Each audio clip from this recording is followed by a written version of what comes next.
Hi, ഞാൻ എന്താ ഈ പാക്ക് ചെയ്യുന്നതെന്നറിയോ? ഞങ്ങളൊരു ചെറിയ ട്രിപ്പ് പോവാണ് കേട്ടോ, ഒരു one day trip. Just Muscat വരെ ഒന്ന് പോകണം, പോകുന്ന വഴി കാണാനുള്ളതൊക്കെ ഒന്ന് കാണണം, ഡാമൊക്കെ ഒന്ന് കയറി കാണണം എന്നൊക്കെ വിചാരിച്ചിട്ടാണ് പോകുന്നത്.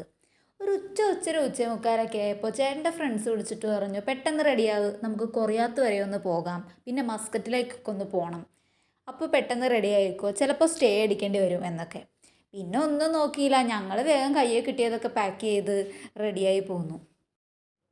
അവരെത്താൻ സമയമാകുന്നതേ ഉള്ളൂ.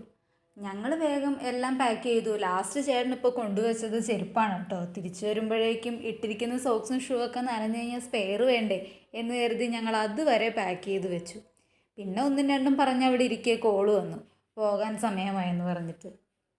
പിന്നെ ക്യാമറ കണ്ടു കഴിഞ്ഞാൽ ഇങ്ങനെ ഒന്ന് നോക്കണമല്ലോ. അങ്ങനെ ഞങ്ങൾ റെഡിയായി, വീടൊക്കെ അടച്ചു. ലൈറ്റ് ഓഫ് ചെയ്യാൻ ഞാൻ വന്നതാണ്, പിന്നെ ചേട്ടനോട് തന്നെ പറഞ്ഞു ഇത് ഓഫ് ചെയ്തേക്ക് കേട്ടോ എന്ന്. അതല്ലേലും അങ്ങനെയാണ്, എവിടെ പോകുന്നുണ്ടെങ്കിലും ഞാൻ ആദ്യം ചാടി പുറത്തിറങ്ങും. പിന്നെ വണ്ടിയിലിരുന്ന് കഴിക്കാനായിട്ട് ഒരു പാക്കറ്റ് ബിസ്ക്കറ്റൊക്കെ ഇട്ട് ഞങ്ങൾ ഇറങ്ങി. ഫ്രണ്ട്സ് താഴെ എത്തിയെന്ന് പറഞ്ഞ് വിളിച്ചായിരുന്നു കേട്ടോ. അപ്പം ഇനി നമുക്ക് പോകുന്ന വഴിയുള്ള കാര്യങ്ങൾ എന്തൊക്കെയാണെന്ന് നോക്കാം.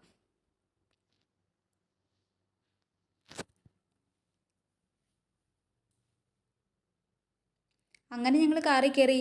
ആ വെച്ചിരിക്കുന്നത് ചേട്ടൻ്റെ ഫ്രണ്ടിൻ്റെയാണ് കേട്ടോ. എന്തെങ്കിലും കണ്ടു കഴിഞ്ഞാൽ പിന്നെ നമുക്ക് ഇങ്ങനെയൊക്കെ ഒന്ന് വെച്ച് നോക്കണമല്ലോ.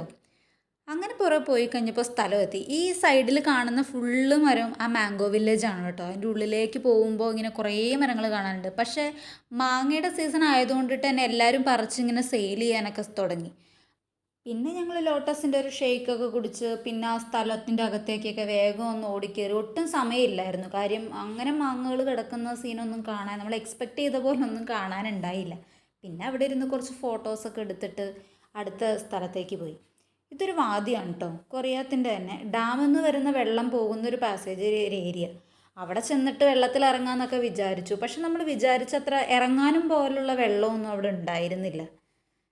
ഇപ്പോൾ നിങ്ങൾക്ക് കാണാൻ പറ്റും ആ വീഡിയോയിൽ, കണ്ടോ, ചെറുതായിട്ട് ഇങ്ങനെ ഒന്ന് കാല് നനയ്ക്കാനുള്ള ആ ഒരു ആഴം. ഉള്ളിലേക്ക് പോകുമ്പോൾ കുറച്ചും കൂടെ ഉണ്ടാവും, എന്ന് വെച്ചാൽ ഒത്തിരി ഇല്ല. പിന്നെ സമയം കളഞ്ഞില്ല, നമ്മൾ അവിടെ നിന്ന് വേഗം ഇറങ്ങി. ബാക്കി അടുത്ത വീഡിയോയിൽ കാണാം.